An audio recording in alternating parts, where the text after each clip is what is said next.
Hi everybody, welcome to Dr. Manny's YouTube Learn Shops. What we're going to be doing in this Learn Shop, part 1, is looking at Veno-Venous extracorporeal membrane oxygenation, and this is just an introduction.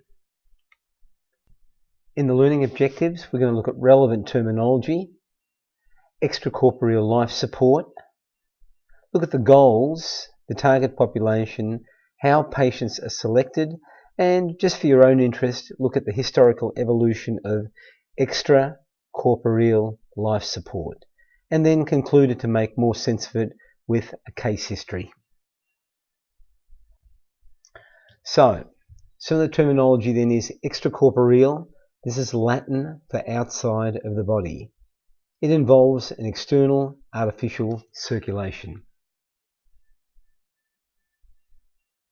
Extracorporeal membrane oxygenation then, ECMO, is the traditional term. The preferred mnemonic is extracorporeal life support.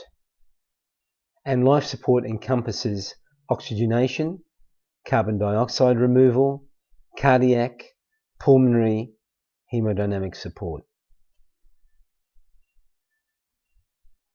So what is ECMO realistically? Extracorporeal membrane oxygenation or life support is a palliative rescue therapy. It's not a treatment. It's not a cure. But a heart or a lung can be put onto vacation. It replaces or rests the heart or the lung or both and their function. And it's used for cardiac or lung, heart or pulmonary refractory failure, not responding to conventional interventions, but may be potentially reversible. What do we mean by conventional interventions? Well, when you're in cardiac or respiratory or cardiac and respiratory failure, optimal standard mechanical ventilation, intermittent positive pressure ventilation, IPPV, with recruitment interventions such as high frequency oscillatory ventilation or proning, inhaled medications such as nitric oxide or prostacyclin to try and help breathing, try and rest the lungs. When we look at extracorporeal membrane oxygenation, essentially we're substituting a machine for our lungs. It provides temporary circulatory and pulmonary assistance for a potentially reversible respiratory or cardiac disease. It can also prevent deleterious effects of high airway pressures, such as Villi or Vali, ventilator-induced lung injury, ventilator-acquired lung injury, high FiO2s, oxygen toxicity, or perfusion impairment to the lung. So essentially, what extracorporeal membrane oxygenation does is rest the lungs or the heart and the lungs. And this is while the pathophysiological processes resolve spontaneously or in conjunction with therapeutic medical or surgical interventions. So, what is VV ECMO therapy and what's the objective? Well, the VV stands for Veno-Venous. ECMO stands for extracorporeal membrane oxygenation. And the objective is to bypass the lung, remove venous blood from the body. This blood is desaturated. This blood is hypercarbic. So it's hypoxic and it's got a lot of carbon dioxide. And then circulate the entire cardiac output through a membrane oxygenator. And if we do this, about 30 to 90% of cardiac output is directed to the gas exchanger, which acts as the lung. And then it returns the theoretical arterial blood, because it's not arterial, it's venous, arterial red reoxygenated blood to the body. It's resaturated and it's eucarbic blood, which means it has normal carbon dioxide levels and it has excellent oxygen levels.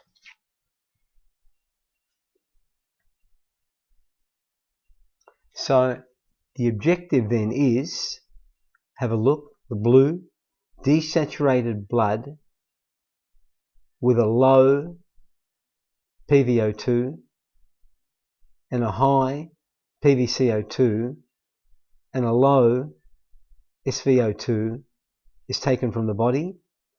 It's sent to the gas exchanger, which acts as a lung, and then it's resaturated and sent back arterial. It's not arterial, it's venous. It's just returning to the body with a PaO2 of 100, PCaO2 of 40, and an SaO2 of 98% in the blood.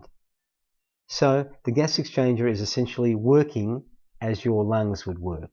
So your lungs are actually resting.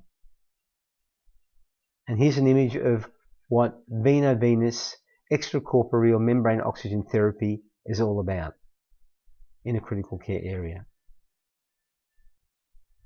Now the target population includes neonates, infants, children, and adults.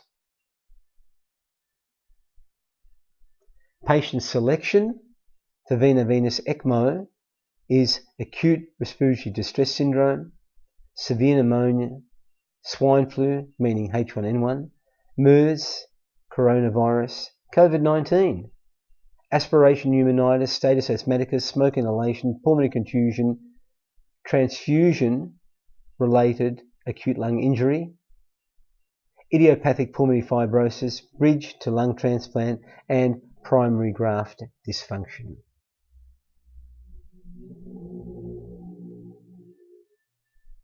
Failure of available lung salvage modalities can occur as well.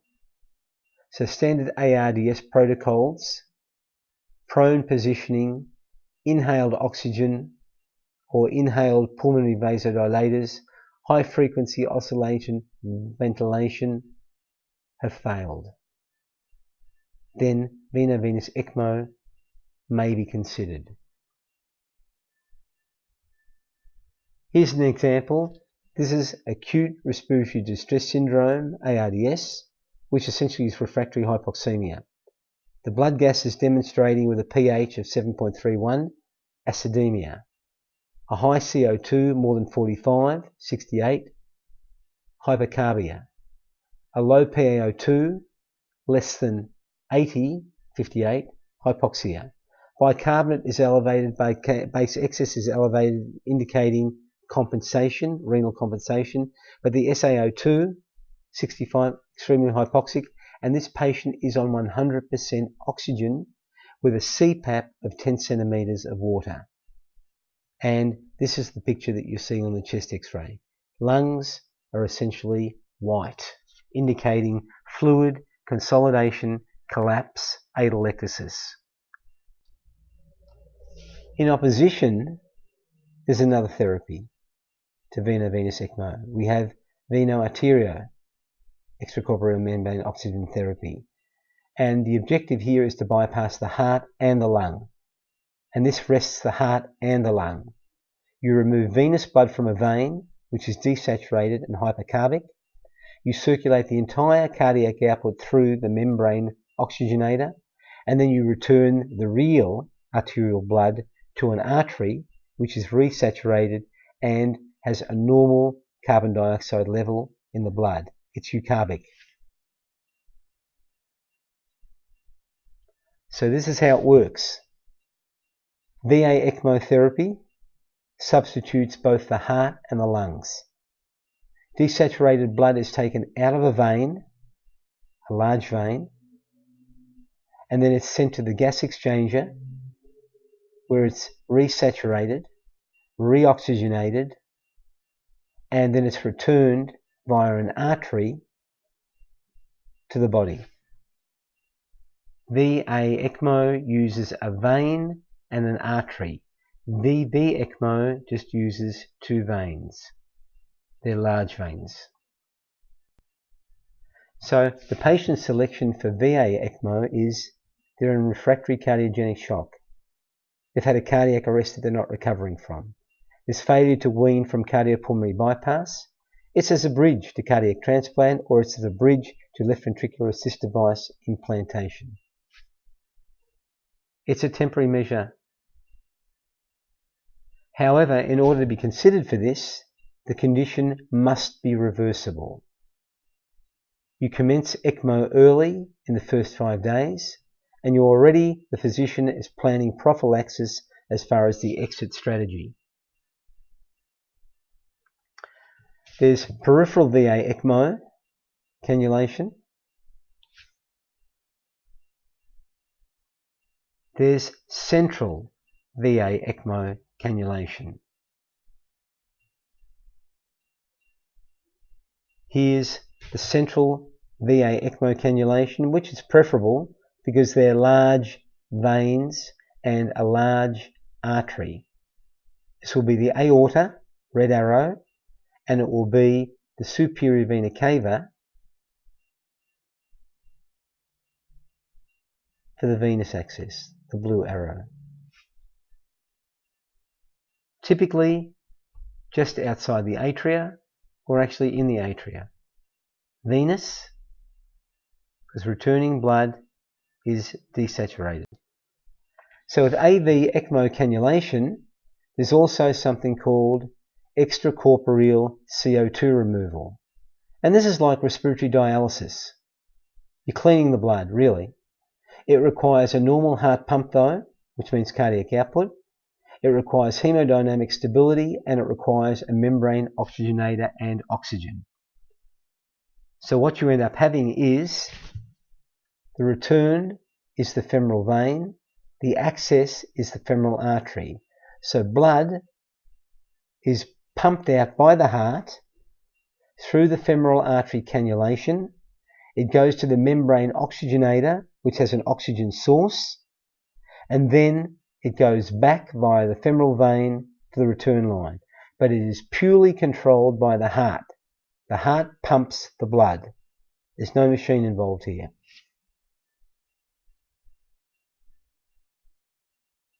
This is what it looks like on X-ray. Arterial and venous. Extracorporeal carbon dioxide removal. For your own interest, I thought I'd include the historical milestones of extracorporeal life support. And it's interesting. You'll find it interesting, I hope.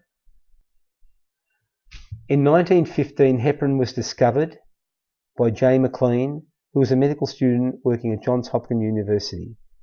And while extracting compounds from liver tissue, he discovered accidentally that liver extract prevented blood from clotting. Then in 1930, the first extracorporeal life support device was created. John Gibbon and his wife Mary Hopkinson developed the first heart-lung machine. In 1953, John Gibbon, the same guy, at Jefferson University Medical Center in Philadelphia in the United States of America, on May 6, 1953, performed the first successful open heart operation, which was closure of an ASD, atrial septal defect, on a young child, using the Gibbon and the IBM heart-lung machine.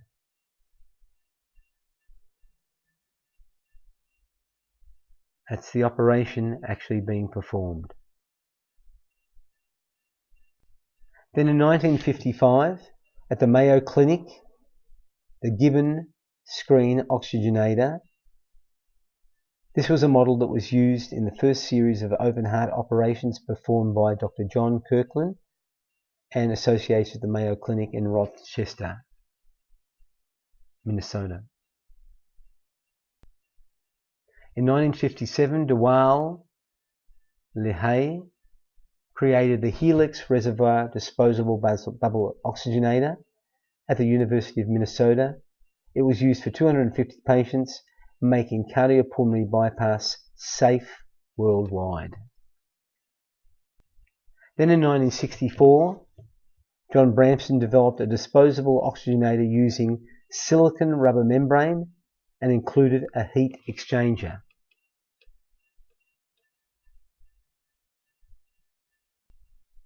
In 1967, a hollow fibre membrane oxygenator was successfully developed by Lillehei and the team for clinical use. In 1971, there was a study by the National Institute of Health looking at whether extracorporeal life support versus conventional intermittent positive pressure ventilation with patients with ARDS, acute respiratory distress syndrome. The trial was terminated due to 90% mortality in both groups. The conclusion was no benefit from ECMO in terms of survival. The outcome, adult ECMO, was essentially ceased and stopped. In 1972, J.D. Hill reported the first successful use of ECMO and the Bramson oxygenator for 3 days on a motor vehicle accident patient who ruptured his aorta and developed acute respiratory distress syndrome, ARDS. In 1972, R.H. Bartlett reported successful use of ECMO in a 2-year-old patient with severe cardiac failure post a mustard procedure, which is a corrective procedure like an atrial switch for congenital heart disease. The Senning procedure is a similar procedure to the mustard procedure, and essentially it's performed to shunt blood from the right side to the left side and the left side to the right side. In 1975, R.H. Bartlett again reported the first successful use of ECMO in a neonatal patient. Her name was Esperanza, which means hope in Spanish. And this infant had severe meconium aspiration syndrome and was on maximum intermittent positive pressure therapy and only had a PaO2 of 12 millimeters of mercury. She was put onto ECMO for 3 days and survived. This is her in 2009 with Dr. R.H. Bartlett, who now is considered the father of ECMO, extracorporeal membrane oxygenation. And Esperanza is 34 years of age with no deleterious effects. In 1978, Kletschka invented the Biomedicus Biopump disposable centrifugal pump as an alternative to the roller pump for cardiopulmonary bypass, which was really beneficial because, again, it didn't cause hemolysis of red blood cells, which the roller pump did do on cardiopulmonary bypass. In 1980, the first ECMO centre was established at the University of Michigan, and ECMO was standard care for neonates with respiratory distress syndrome. In 1982, the first VV ECMO patient via Dr. R.H. Bartlett, the father of ECMO, he treated the neonate with respiratory distress syndrome. In 1989, the Extra-Corporeal Life Support Organisation was formed and an Extra Life Support Organisational Registry was also formed. In 1998, adults with ARDS, 60% to 70% were receiving VV ECMO. In 2009, there was a trial that published the results, the CSER trial, CSER standing for conventional ventilation or ECMO for severe adult respiratory failure, and it proved to be very successful because of the 180 patients that were reviewed, conventional survival 47%, ECMO survival 63% higher. So, in 2013, survival statistics in relation to ECMO on the ELSO registry, VV ECMO 64% survival, VA ECMO 54% survival, Extra-Corporeal 37%. And the average time that was spent on ECMO was about 7 days. The shortest 2 minutes, the longest 32 days. So, not that I'm promoting the market cardio help at all. However, I have used it in clinical practice and it's a wonderful little machine. But I'm sure there are many ECMO devices, but this is pretty user-friendly, light, portable, fantastic machine. And it's used in critical care. A wonderful device. So, in summary, so that you understand what's going on, this is a case study. This is a 30-year-old male that I looked after. There was a 3-day history of fever, increasing shortness of breath. He was severely hypoxic. Saturations were 72% on room air. This was his chest X-ray, which basically demonstrated that he had developing acute respiratory distress syndrome.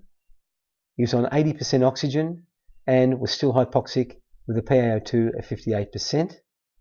He was hypercarbic with a CO2 of 68 and his pH was demonstrating acidemia. He was in a respiratory acidemia or acidosis as well as being hypoxic. Over the next 12 hours, his condition got worse, desaturating to 70%. He's on non-invasive ventilation with CPAP, 100% oxygen. Eventually he was intubated. Mechanically ventilated, commenced on pressure-regulated volume control. Peak inspiratory pressures were pretty high, 38 to 44 centimetres of water, and he was on PEEP, 18 centimetres of water and 100% oxygen. Blood gases got worse. pH dropped even further to 7.28. CO2 climbed even higher to 72. Oxygen dropped even further to 48%, and he's on 100% oxygen. Lungs are almost white. So over the next 6 hours, the patient's condition worsened. He was commenced on Veno-Venous extracorporeal membrane oxygenation, and his blood gases started to improve. His pH became normal. CO2 normal. Oxygen still hypoxic. Saturation's climbing a little bit, but still hypoxic. Lungs looking bad, still. Over the next 8 hours, the patient's condition continued to get worse on VV ECMO. Chest X-ray completely whited out. Doesn't look like there's any air entry whatsoever. Over the next 3 days, the patient's condition progressively improved. He was weaned and ceased on VV ECMO. He was extubated from his endotracheal tube, taken off the mechanical ventilator, placed on a simple face mask of 40% oxygen. His chest X-ray was pretty good. His arterial blood gases were normal on 40% oxygen, even though his SaO2 was only 90%. But his blood gases are very, very, very good. So, that's the end of the introduction to ECMO, Dr. Manny's Learn Chops extracorporeal membrane oxygenation. Please, if you find this of any use to you, recommend it to your critical care colleagues. There are going to be another 14 parts.